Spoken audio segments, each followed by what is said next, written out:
साथियों नमस्कार। Bee keeping India YouTube channel पर आपका हार्दिक स्वागत है। साथियों, हम सभी यूट्यूब चैनल देखते हैं और उसमें विदेशियों की जितनी भी वीडियोज़ आती हैं उसमें सबसे ज़्यादा हमें जो देखने को मिलता है वो ये देखने को मिलता है कि वो बहुत सारे सुपर लगाते हैं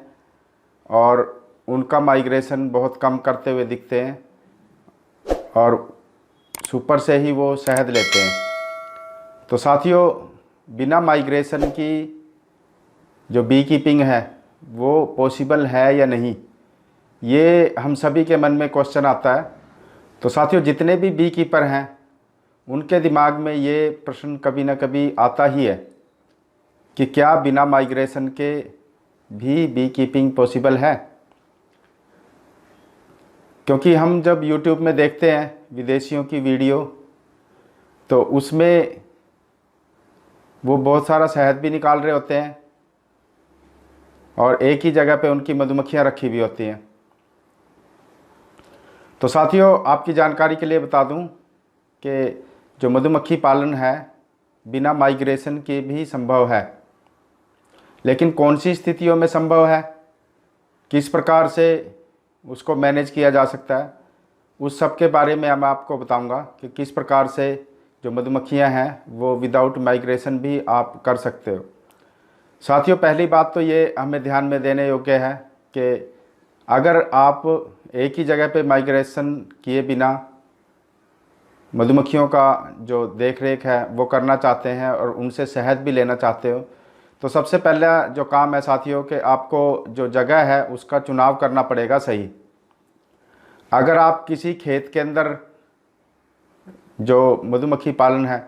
वो कर रहे हैं तो आपका जो चुनाव है वो सही नहीं है। अगर आपने किसी क्रॉप के अंदर, किसी खेती के अंदर, जैसे सरसों है या बाजरा है या कोई और फसल है जैसे कपास है, तो ऐसी जो फसल है उसके अंदर अगर आपने रखा है मधुमक्खियों को तो आपका जो माइग्रेशन है वो होगा ही होगा, क्योंकि वो जगह ऐसी है जहाँ पे आप एक बार मधुमक्खियों को रखोगे तो उसके बाद जब खेती जो फसल है वो ख़त्म हो जाती है तो मधुमक्खियों को वहाँ पे खेतों के अलावा कुछ नहीं दिखाई देता। जब पूरे खेत साफ़ हो जाते हैं तो मधुमक्खियों को घूमने के लिए, मधुमक्खियों को पोलन और नेक्टर इकट्ठा करने के लिए किसी भी तरह का कोई फूल वगैरह नहीं मौजूद होते जब तक कि अगला सीज़न ही ना आ जाए। तो जब तक आप अगले सीज़न का इंतज़ार करेंगे तब तक जो मधुमक्खी पालन है, आपकी जो मधुमक्खियां हैं वो बिल्कुल डाउन हो जाती हैं और उसका जो लाभ है मधुमक्खियों का वो आपको पूर्ण रूप से नहीं मिल पाता। तो साथियों, इसके लिए एक तो आपको सीजनल जो खेती होती है उससे हट करके किसी जंगल के अंदर या कहीं ऐसी जगह पे जहाँ पे प्राकृतिक रूप से पेड़ पौधे पाए जाते हैं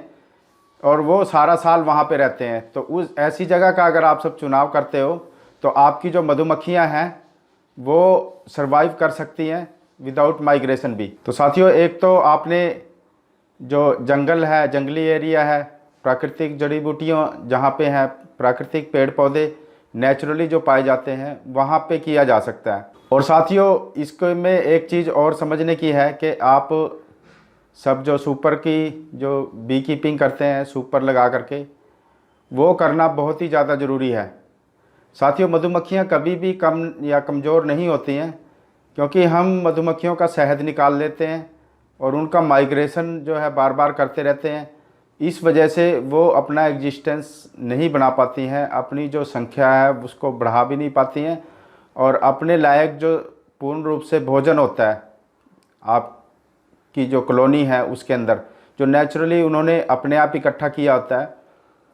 अगर आप सब उसको ध्यान से हार्वेस्ट करें तो आपकी जो मधुमक्खियां हैं उनमें कभी भी भोजन की कमी नहीं होगी। तो जंगल में या ऐसे प्राकृतिक माहौल में जहाँ पे हमेशा जो पेड़ पौधे हैं वो होते हैं, तो जंगल में ऐसा कभी नहीं होता कि बिल्कुल सूखा हो या वहाँ से बिल्कुल भी कुछ ना आ रहा हो। तो साथियों, इसका चुनाव कर सकते हैं और आपकी जो मधुमक्खियाँ हैं जब उनके पास भोजन की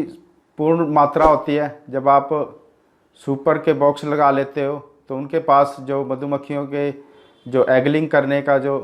स्पेस होता है क्वीन के पास वो भी बढ़ जाता है। तो जब तक आपके जो सुपर हैं उसमें शहद इकट्ठा रहता है, उसमें जो नेक्टर है, वो पोलन है, वो इकट्ठा रहता है, तो आप मधुमक्खियां जो हैं कभी भी कमज़ोर नहीं होंगी और आपकी जो क्वीन है वो एगलिंग करती रहेगी। कोई ज़रूरी नहीं है साथियों के जो सबसे नीचे वाला जो ब्रूड चैम्बर है उसी के ऊपर आप क्वीन एक्सक्लूडर का इस्तेमाल करें। साथियों आप 2 बॉक्स के ऊपर भी क्वीन एक्सक्लूडर का इस्तेमाल कर सकते हैं जिससे क्वीन ऊपर ना जाए। तो साथियों क्वीन के लिए जितना ज़्यादा स्पेस मिलेगा क्वीन को एगलिंग करने का, जितना ज़्यादा स्पेस मिलेगा क्वीन को काम करने का, तो साथियों उतनी ही आपकी कॉलोनी जो है वो बड़ी होती रहेगी। क्योंकि हम सभी जानते हैं कि 1500 से 2000 अंडे देने की कैपेसिटी होती है पर डे क्वीन की। लेकिन साथियों जैसे ही हम उसके जो साइकिल है, जो उसका हनी फ्लो है या जो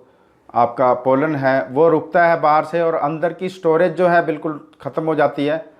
तो मधुमक्खियां जो हैं उस समय डाउन आनी शुरू हो जाती हैं। जो एग्जिस्ट कर रही हैं जो मधुमक्खियां आपकी कॉलोनी के अंदर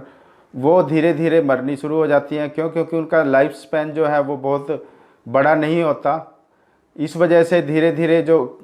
मधुमक्खियां हैं वो कम होनी शुरू हो जाती हैं। क्योंकि रानी मधुमक्खी जो है वो और एगलिंग नहीं कर रही है, तो नई एगलिंग ना होने की वजह से वो लार्वा नहीं क्रिएट होंगे। लार्वा नहीं क्रिएट होंगे तो उसमें ब्रूड समय से नहीं पैदा होगा, और ब्रूड समय से पैदा नहीं होगा तो आपकी जो मधुमक्खियां हैं वो नई दोबारा जनरेट नहीं हो रही होंगी। तो इस वजह से जो पूरा जो साइकिल है एक उनका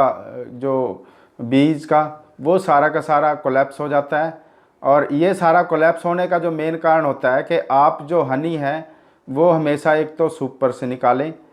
और एक्सेस हनी जो आपकी कॉलोनी के अंदर प्रॉपर एगलिंग के लिए, प्रॉपर लार्वा की फीडिंग के लिए, और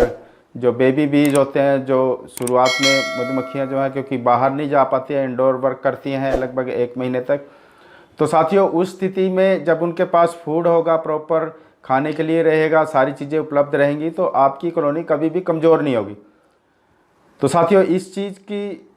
बहुत ही ज़्यादा ज़रूरत है कि आप इस बात को समझें कि एक जो रोटेशन है, जो लाइफ साइकिल है उनका, उसको जैसे ही आप ब्रेक देते हो, जैसे ही तोड़ते हो, और वो तोड़ने का कारण जो होता है या तो बी कीपर्स ने सारा शहद निकाल लिया है,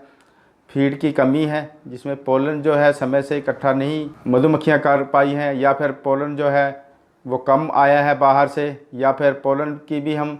हार्वेस्टिंग कर रहे हैं पोलन ट्रैप लगा करके, तो उससे भी अंदर जो पोलन की कमी है वो हो सकती है। तो साथियों इसके लिए आप सब पोलन जो है आर्टिफिशियल फीड कर सकते हैं। क्योंकि जो जंगल एरिया है, जो ऐसा एरिया है जहाँ पे वनस्पति बहुत ज़्यादा पाई जाती है, वहाँ पे नेचुरली कुछ ना कुछ मिल रहा होता है। अगर महीने 2 महीने का ऐसा कोई गैप आता भी है तो क्योंकि वो पूरे इंडिया में अलग अलग जगह अलग लोकेशन होती है, तो उस चीज़ को आपने देखना है कि कहाँ पे क्या स्थिति है। तो ऐसी जगह पे आप सब जो सुपर की है बी कीपिंग वो करें, और जो एक्स्ट्रा हनी है जो सुपर लगा करके आप लें, और नीचे कोशिश करें कि किसी भी तरीके की जो फीडिंग है, जो फूड है उनका वो कम ना हो, तो आपकी मधुमक्खियां जो हैं वो सुपर के साथ काम कर सकती हैं, एक ही जगह पे रह कर के काम कर सकती हैं। इसमें साथियों कोई शक नहीं है कि आपको जो शहद है वो तो फूलों से ही मिलता है। मधुमक्खियां जहाँ भी होंगी, अगर वहाँ पे फूल हैं तो आपको नेचुरली जब मधुमक्खियाँ जाएंगी फील्ड में और जो शहद इकट्ठा करके ले आएंगी तो आपको मिलेगा ही मिलेगा। लेकिन जो साथी माइग्रेशन नहीं कर पा रहे हैं उनका जो सबसे अच्छा तरीका है कि वो ऐसी लोकेशन का चुनाव करें जहाँ पे मैक्सिमम टाइम जो है कोई ना कोई पेड़ पौधे जंगल एरिया हो, तो उसी में ही पॉसिबल है। खेतों के अंदर तो जब आपकी सरसों कट जाती है, जब आपकी कोई भी फसल है जिसमें आपने मधुमक्खियाँ रख रखी हैं, तो वो जब कट जाती है तो उसके अलावा उसके पास आसपास कुछ भी ऐसा नहीं होता जो कि प्राकृतिक रूप से कहीं ना कहीं कोई घास फूस उग रहा है, कोई बहुत तरह की जड़ी बूटियाँ हैं जिनको हम पहचानते भी नहीं हैं, मधुमक्खियाँ उनके पास जाती हैं, वहाँ से पोलन भी इकट्ठा करती हैं, नेक्टर भी इकट्ठा करती हैं। तो साथियों ये एक बहुत ही ज़रूरी चीज़ है कि आप सब सही लोकेशन का चुनाव करें, और साथ में सुपर की जो बी कीपिंग है उसको शुरू करें, और शहद का लालच ना करें बहुत ज़्यादा, इससे आपकी मधुमक्खियाँ जो हैं वो कमज़ोर हो जाती हैं। और ज़्यादा मधुमक्खियाँ नहीं बढ़ पाती हैं, तो एक कॉलोनी में ज़्यादा मधुमक्खियाँ अगर हैं तो आपको ज़्यादा शहद मिलेगा, बजाय इसके कि आपके पास 5 कॉलोनी की मधुमक्खियाँ हैं लेकिन पाँचों में अलग अलग कम उनके पास मधुमक्खियाँ हैं, तो आपको शहद भी कम मिलेगा। यानी ऐसा नहीं है कि आपकी जो कॉलोनियाँ हैं वो बहुत ज़्यादा होंगी तब आपको शहद मिलेगा, बल्कि एक कॉलोनी में अगर आपके पास बहुत सारी मधुमक्खियाँ आप उसको पैदा करवा सकते हैं, तो आपका जो हनी फ्लो है जब सीज़न आएगा तो उन पाँचों से बहुत ज़्यादा होगा आपका। तो बहुत ज़्यादा कॉलोनी को डिवाइड करने की भी ज़रूरत नहीं रहती है, आप कॉलोनी का साइज़ बड़ा करें, एक कॉलोनी के अंदर वर्कर्स की संख्या बहुत ज़्यादा बढ़ाएं और उनको खुला स्पेस दें मधुमक्खियों को बढ़ने का, और उनके पास प्रॉपर फीडिंग रखें। तो इस प्रकार की अगर आप सब बी कीपिंग करते हैं तो आपका जो बी कीपिंग का काम है वो कभी भी डाउन नहीं आएगा। और प्रॉपर फीडिंग का भी ध्यान रखें, क्योंकि जब आप फीडिंग का ध्यान नहीं देंगे, या तो उनके पास स्टोरेज है तो ठीक है, अगर स्टोरेज नहीं है तो आपको फीड करवाना पड़ेगा, चाहे आप जंगल में हैं, चाहे आप खेतों में हैं, चाहे कहीं पे भी हैं। तो इस चीज़ का अगर आप साथियों ध्यान रखेंगे तो आपका मधुमक्खी का जो काम है वो कभी भी आपका डाउन नहीं आएगा। साइकिल को बना करके रखें और अपनी मधुमक्खियों की केयर करें। तो साथियों ये थी आज की जानकारी। जिन साथियों ने हमारे चैनल को सब्सक्राइब नहीं किया है, अगर वीडियो अच्छी लगी है तो उन साथियों से चाहूँगा कि मैं वो चैनल को सब्सक्राइब कर लें, ताकि आने वाले समय में इसी प्रकार की मधुमक्खी पालन की वीडियो हम आपके लिए लेकर के आते रहें। साथियों वीडियो देखने के लिए धन्यवाद। Thank you very much.